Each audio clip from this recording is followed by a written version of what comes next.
लोगोफोर खुलुमबाय नोंथांमोनखौ आरो आंनि गोदान मोनसे भिडिअ'हा गासैखौबो खुलुमनाय थाहरबाय आं दिनै नोंथांमोननि सिगाङावहा मोनसे गोदान रेसिपि लानानै फैदों बे रेसिपियानो जाहैबाय नारजि बिलाइ गोराननि चाटनि बिराद टेस्टि जायो गोथाव जायो माने ओंखायनो आं दिनै नोंथांमोननि सिगाङावबो बानायनानै शेयार खालामनो नागिरदों आरो नारजि बिलाइ गोराननि चाटनिखौ माबायदि बानायो ओमफ्राय थुदो बिदिब्ला भिडिअ'खौ स्टार्ट खालामनोसै ना मा बुङो लोगोफोर नायलांबाय थादो आरो भिडिअ'खौ ओमफ्राय आं दा किचेनाव थांनोसै बानायनो आं दा हाबफैबाय ओमफ्राय बयनिबो सिगाङावनो जोंनो नांगौ नारजि बिलाइ ओमफ्रायो दा लानोसै आङो ओमफ्राय नारजि बिलाइखौ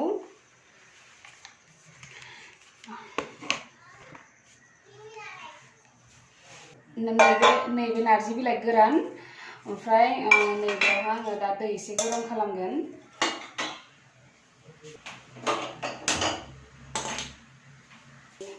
नारजि गोरानखौ सिगाङावनो नैबे दै गरमावहा सोमनानै दोनग्रोनोसै आरो 10-15 मिनिट सोमनानै दोनथ'नांगौ दै गुदुं खालामगासिनो आङो ओमफ्राय नारजिखौ दै गुदुङाव सोमनानै दोनबोला माने नारजिनि गोखाया खारो आरो ना गोखाया खम जायो बिनि थाखायनो जोङो दै गरमावहा दसे सोमनानै दोननांगौ आरो ओमफ्राय दा नै दैया गुदुं जाबाय आं दसे सोमनानै दोनसै बेखौ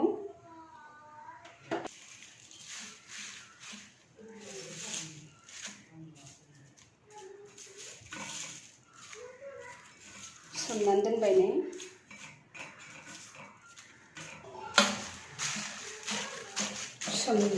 दसे रुइनो थाखाय 10 मिनिट हालागै सोमनानै 10-15 मिनिट हालागै दोननांगौ आरो सोमनानै बिनि गोखाया ओंखारगौ मानिनो आरोना दसे मा होनो रुइगौगौ मानि आरो रुइगनाय ना मा होनना बुङोथाय दसे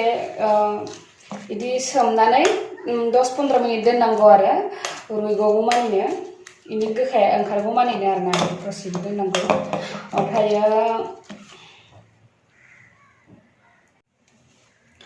ओमफ्राय नै दा 10-15 मिनिटथ' जोंना नारजि सोमना दोननाया जाबाय ओमफ्राय नै बिदि रुइग'जोब्बाय नै बिदि गोसोम गोसोम ओंखारजोब्बाय आरो माबाया मैलायाबो ओंखारबाय ओमफ्राय आरो बिनि गोखायाबो ओंखारबाय आरोना बिदि सिखोनावनो बिदि सिखोनाव खोब सुनांगौ आरोना ओमफ्राय नै नारजिखौ आङो साफानो सुना लाखांबाय नै दैया गोजोंथार जाबाय नै दैया गोजों जाबाथाय माने नारजियाबो साफा जाबाय आरो खालामबाय सेरसे दोनबाय नै बेखौ दा ओमफ्राय आरोबाव फिसा फिसा हाना लानोसै आरोना नारजिखौ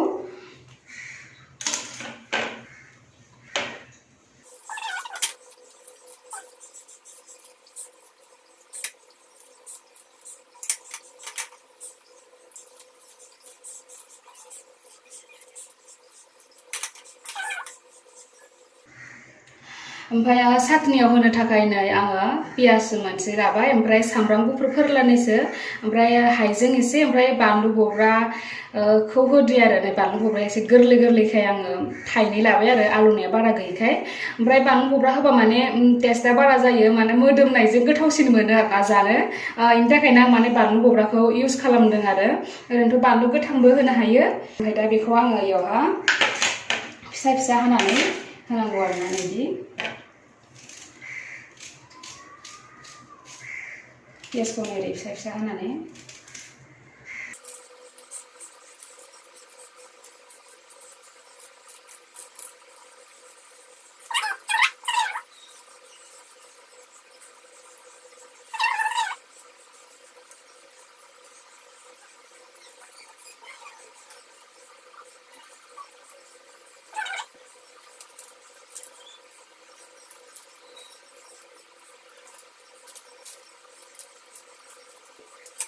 ओमफ्रायो संख्रि एसे ओमफ्रायो थाव गुबै एसे होनांगौ आरो होमबाना मोजांसिन जायो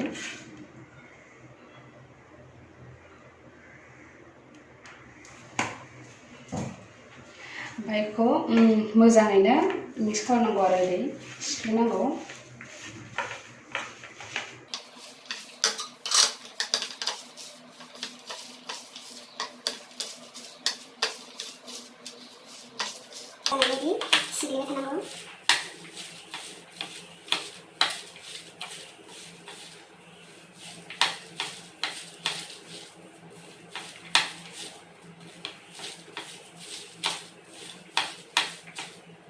जाहाथे मोजाङैनो हाबो संख्रि आरो बानलु पियासफोरा मोजाङैनो नाङो जेरावबो मोजाङैनो जाजोब्बाय नै मोजाङैनो लगायजाजोब्बाय नै दा नै मोजाङैनो लगायजाजोब्बाय नै मोजां जाजोब्बाय